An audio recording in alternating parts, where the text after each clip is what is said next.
Now, we all have moments where we take things a little bit too far, do we not? But 30 years of partying and spending £1.5 million on cocaine is taking life to the extreme, and for most people it would be ruinous. But for businessman Martin John, the turning point came when he survived an overdose. Martin took up fitness to get clean, and 4 years of sobriety later, he's written a book to help others fight addiction. He's with us now. Hiya. Nice to see you. Thanks for joining us on the programme.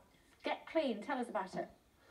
Basically, it's about my own personal journey regarding my cocaine and alcohol addiction, which spans roughly over 30 years. Started way back, and obviously just escalated out of control. Started very sort of light usage, and then went to a point where I was spending colossal amounts of money on the drug and drink. It caused me many problems, as in family, my business, my health, everything come at once. It was a journey which I thought would end in tragedy, and it grabbed hold of me. Basically, I would say it kidnapped me for 30 years and gave me a very false identity. How did you get into a position where you had that sort of money that you could spend? Well, I come from a very humble background, so to speak, but I basically, when I was a young man from East London, I wanted to be somebody. I wanted to do something with my life to sort of get out the gutter and, you know, and be someone, which I did. I managed to get into furniture business, which very quickly. Sourced pine furniture, didn't you? I actually came across a bit of pine furniture someone offered me in a yard that I had with my father, and didn't really take a lot of notice of it, to be honest, but I put it up for sale. Got so many inquiries with it, I started to do a little bit of research and thought there could be something in it. Found a supplier in East London that actually manufactured cheap pine, and within 9 months I managed to buy a new 911 Porsche Turbo from it. So I thought, this is good. It went from strength to strength. I had loads and loads of shops, loads of staff. Money was coming in astronomically fast. I think it caught me a bit off by surprise, to be honest. And then obviously the addiction, it started to kick in. So you had 7 Ferraris, 9 Porsches, you didn't know what to do with all your money, designer clothes, and so you thought then the logical next step was to put stuff up your nose? Well, yeah, I mean, I'll be honest, I mean, say this in a respectful way, for me to get rich, I say this in a nice way, I didn't find it that difficult. I mean, I was lucky to have some skills that I learned from my father from the street, and it paid off. And I thought I was unstoppable, nothing was going to stop me in my journey, but I did not expect to come across cocaine addiction to grab hold of me and take control of my life, full stop. At its worst, how much were you spending? The worst point that I can remember of, I mean, obviously I couldn't put the exact figure, but I know we are talking between £10,000 and £12,000 a month. Wow. Yeah, it's a ridiculous amount of money. I have been brought up to value money for what it's worth, but that's the worst point in my life. It was out of control. Like I say, it took me from being a decent young man who made something of himself, replaced it with something very negative and dark, and I didn't think there was no way out of it. What did it cost you? It cost me my business, which is, as far as I'm concerned, it's irrelevant because that's replaceable, but it cost me my family, my mind and my journey, and also, the worst thing, it stole my character and gave me back something which was a dreadful thing. It really is. It's quite, I can say it's sad, it's very hard to explain in detail. What does cocaine do to you? Cocaine, to me, from my experience of the drug, people think it gives them a boost, that they're unstoppable, they're this great big powerful character, you know, nothing's not achievable, you've got these like unbelievable plans that, you know, it's going to be incredibly good. But the truth of the matter is, it's a disaster, and on the real side of it, it's just sadness, loneliness, and a very, very, very harsh journey. Talk to me about your darkest moment. You were sat in a chair, weren't you, for 2 days, just looking at pictures of the kids? And yeah. I mean, the darkest moment, I mean, I've had quite a few of them, but that one does come to mind very often. 2 or 3 days up, I can't even remember to this day, but 2 or 3 days up, using the drug, constantly in the same chair, looking at pictures of me children, having flashbacks of my mother, my late mother, dreadful feelings, heart coming out the chest, could even feel the shape of it. I'd done so much drugs on that occasion that trying to sniff it, it was falling out my nose. So I actually got a spoon and I started to eat it from a spoon because I couldn't get any more up there. And that was probably one of the worst experiences, one of the darkest moments, because I could actually feel the shape of my heart coming out of my chest and saying to myself, you know, let's get it over and done with. Like, this has got to stop. And expecting any moment to drop dead. That was probably one of the worst moments that I've ever had. Were you still functioning? I was functioning, but basically, if you call functioning laying in bed for 3 days, your judgment's finished, your character's gone, you're eating junk food, you've got no goals in life, no future, no inspiration to do anything. What family? Family was very distant from me. I say that in a respectful way because what I was doing, you know, I'm not going to blame anyone for what I've done. It was a very difficult time in my life to deal with, and all I had to sort of try and soften the blow was the cocaine and the alcohol. What I didn't realise then was it's not softening the blow, it's just making it worse. You know, the journey, like, it just don't end. It was just me, the drug and the drink, and I didn't think there was no way out. I thought I was, you know, this is the end, basically. When were you most scared? When I was most scared, many times that I've actually laid in bed, you know, like most users will understand this, praying to God, saying, you know, please God, let me get through the night, I'm never going to do it again. You know, you have thoughts flashing through your mind, your family, your childhood, everything flashing through your mind. You can't sleep and you're just begging to get through the night. Many occasions that I actually thought to myself, you know, it would be great to finish it, but like, you know, I just can't take anymore. And you get to a point where I was taking like 8 to 10 hours to try and sleep. Like, your heart's coming out your chest, you're sweating, the thoughts that are going through your mind are horrendous. They really are. It's a terrible thing. So what happened for you to go from that to thinking, you know what, I'm going to get clean? Well, I mean, it's not call it a scenario, but I had an example of an event when I was up for 2 or 3 days. There was cocaine all over my house, there was drink.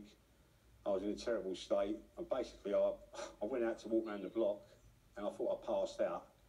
Woke up on a bench, I looked up and see a church, and I thought, this is it. You know, I'm gone, but I wasn't.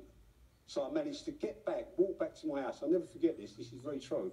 When I was walking back to my house, I remember a car, and there was 3 young fellas in it, and they was laughing at me, because I was very overweight, red-faced, looked dreadful. Went back to the house, there was some undesirable characters in there, male and female. I managed to sort of get rid of them. There was probably about £100 worth of cocaine, maybe more on the table. I've done the whole lot right there and then. Thought, that's it. Woke up maybe a day, 2 days later, and I thought that was it, that was the end. But I actually managed to wake up, got myself together, see a picture of my late mother, I looked in the mirror at myself and broke down basically and thought, this has got to stop. You know, from what I've done as a young boy to get myself successful, you know, a good character, got out of the gutter, and this is what it's come to. And that was the turning point when I realised this has got to come to an end, because otherwise this is going to end in tragedy. So what did you do? Well, I basically cut myself off from everyone, and I do mean everyone, for the first 6 months, disconnected from everyone on the planet regarding alcohol, cocaine, any friends that I had, which was all That must have been hard, because there must have been people coming knocking on the door because they knew where to get cocaine and booze from. Yeah, I moved. I actually moved. Yeah, that's how drastic it was, drastic action. So I moved. Basically, was a very lonely man for 6 months. Started walking, first of all, trying to get my mind back to where it was, trying to, you know, be the character that I knew I was, but obviously that was taken away from me by the addiction and the drink. And what did you do when you were craving for a drink or drugs? What I used to do... Because you did this all on your own, didn't you? Done it on my own, yeah, self-taught. I mean, I used to, this sounds very negative, but it worked for me. Any time that I used to get cravings, which I did on a regular basis because I was a very heavy user, I used to just think about all the tragedies that it's brought me, all the negative things that it brought me regarding my family, my well-being, my character when I was a young man, how I'd done well for myself, and think to myself, I'm going to battle like a gladiator. This is a battle I must win. So it was me against the drug and the drink. It wasn't easy, it was a very difficult journey, but I've come through it, and I'm very proud of myself to say that for the first time, probably. For the first 6 months, that was incredibly difficult, I'm guessing. What was the turning point? When did you think, actually, I don't need the cocaine anymore, or do you still crave it sometimes? No, I never craved the cocaine at all, or the drink. I mean, the turning point for me was when I was the first 6 months. I kept myself off the radar, so to speak. But basically, I think after about 7 or 8 months or something like that, I woke up and actually thought, I've got another chance. You know, there is another life. You know, I can go out and have something to eat and actually finish the food without rushing in and out of the toilet. I can walk down the road to have a coffee. I can do normal things. And normal, it's not as bad as I thought it was. You know, it's something that I wasn't expecting. Trying to get clean, I thought, oh, it's going to be dreadful. But just doing things like walking my dog or just being in control of your actions and your judgment, it's an amazing feeling. And how long ago was it that you made that decision? Well, I'll say it was a difference. It was a choice between life and death, really, wasn't it? It was life and death. You know, I've had so many chances. I say that particular event obviously turned my mind into a different sort of perspective of it. But I mean, I've been clean about 4 years roughly. I'm not great with dates, and it has been a very difficult journey. I'm not going to tell lies about it because I've done it by myself. I decided to take it upon myself to battle against both those addictions. Why? Well, I went to a few meetings and I did seek help, and I say this in a very sincere way. I respect anyone that gives people help, you know, of any addictions. But me personally, I couldn't connect with them because from my own point of view, if I'm craving for the drug and the drink, you can't always get to a meeting. You haven't always got a therapist there. So I thought the only one I'm going to be able to do it is go solo, do it alone. No one knows myself better than me. And that was the journey that I chose. And you walked a lot, as you were saying. It's very good for the mind, walking, isn't it? But you do a lot of exercise as well. Well, yeah, I mean, I've never stepped foot inside the gym in all my life through the partying and all the antics, but obviously for me, that's the route I chose. Getting the images of you in the gym there. Yeah. I mean, I do train 7 days a week. I'll do something, you know, whether it be yoga, running, sprinting, skipping, or getting into the gym. How old are you? I'm 56 coming up. Oh. Yeah. So, I mean, fitness has been a massive part of it for me. That was my choice. It gives you a clear mind, and you take things for what they really are. And in the book, you talk about your 6-week plan. Yeah, I mean, in the book, there's a 6-week plan, and it's the plan that I use to get clean from cocaine and alcohol. It's not been scripted by anyone else. It was my own methods that I chose to use. And it worked for me. I would say this to anyone watching, that if you are in a position where you're stuck and you think you can't do it alone, I would say you're wrong. It can be done. It can be done. You just need the correct mindset to believe in yourself and to know that you're worth more. And is the 6 weeks a period of time when you can break a habit? Is that what you're saying? Well, if you follow the 6-week plan, and it is obviously, you've got to be strict with it and you've got to stick to it. You can't slip off. And people ask me, Martin, does it work? And I say, it will work if you stick to the plan. You know, there's fitness in there. Everything that I use, from the food that I made, from sort of basic foods to basic exercise that everyone can achieve. It's not a difficult plan. It's very straightforward.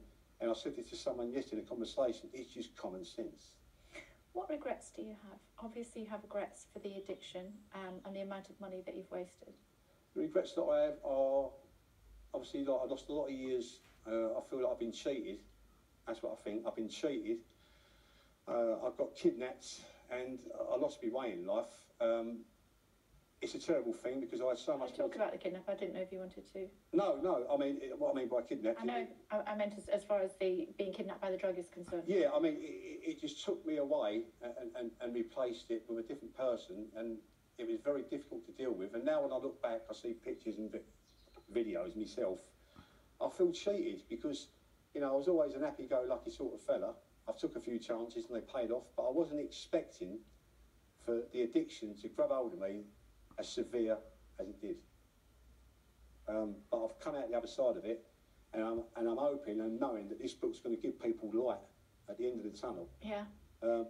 It's interesting. I mean, right at the very beginning, I mean, people reading the book, it will grab them right from the beginning. It says, cocaine completely and utterly destroyed my life over 30 years. I was a self-made millionaire from the slums of East London who came from nothing. By the age of 27, I had dozens of furniture shops, drove a Ferrari, wore a Rolex, had a stunning girlfriend and a jet-set lifestyle. Cocaine didn't care about any of that. And then you go on to talk about your addiction.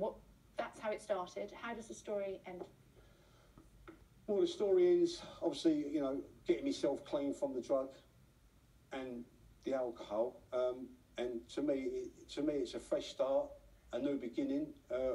Wealth has got no interest to me whatsoever. People always say to me, Martin, you must feel terrible, all that money you had, you've lost it, you know, and I say to them, listen, I'm the richest I've ever been. And they laugh and say, why is that? And I say to them, because I'm clean from drugs and alcohol. What business are you in now? What do you do? Well, I'm concentrating on, mainly on the book and I do one-to-one with people. I mean, my approach is very blunt, to be honest, and very raw. It's not going to be for everyone, but I'm working on sort of expanding that, looking into different avenues of doing speeches, maybe taking it to schools to give people like a real insight with a man they can connect with, and obviously sort of trying to educate people into the real life of cocaine addiction and what it can really do to you. Remember Robin Williams was always quoted as saying, cocaine is God's way of saying that you earn too much money. And I suppose to a certain extent that's true, isn't it?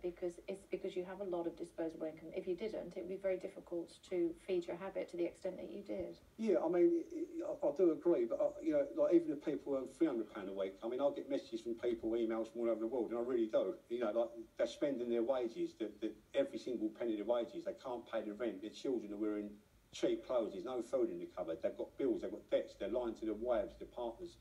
It just spirals out of control. You know, and if someone asked me bluntly, I think it really has got to a point where people need help. They need to be able to connect with someone that's from the street and they can relate with it. And you feel that it can, well, you're testament to the fact that it can be done on your own. You don't necessarily need to turn to other people, although some people would say that they don't have the strength that you do. Well, yeah, I've had this conversation with people before from different groups, and I would say everyone has got the strength to do it. It's not just about, you know, let's say everyone using, oh, believe in yourself. It's just about knowing you're worth more. Look around at your surroundings, look what you're losing, look what you're turning into. Take a look in the mirror at yourself. It's going very quickly, it creeps up on you so quick that you can be in trouble without you even knowing. You can do it alone. It's very hard, it's very difficult, but once you get through the 6-week plan, there's no turning back. Amazing. Absolutely amazing. Martin, it's a pleasure Thank to you. have met you. Thank you very much indeed. Martin John, who has spent something like £1.5 million on using cocaine and alcohol over a 30-year period. It was a moment of life or death. He chose life. He chose to turn his life around. He is now clean. He goes to the gym 7 days a week. He's written a book to help other people who find themselves in a similar position where they are reliant on drugs. It doesn't have to be that way. Stay tuned to Sky.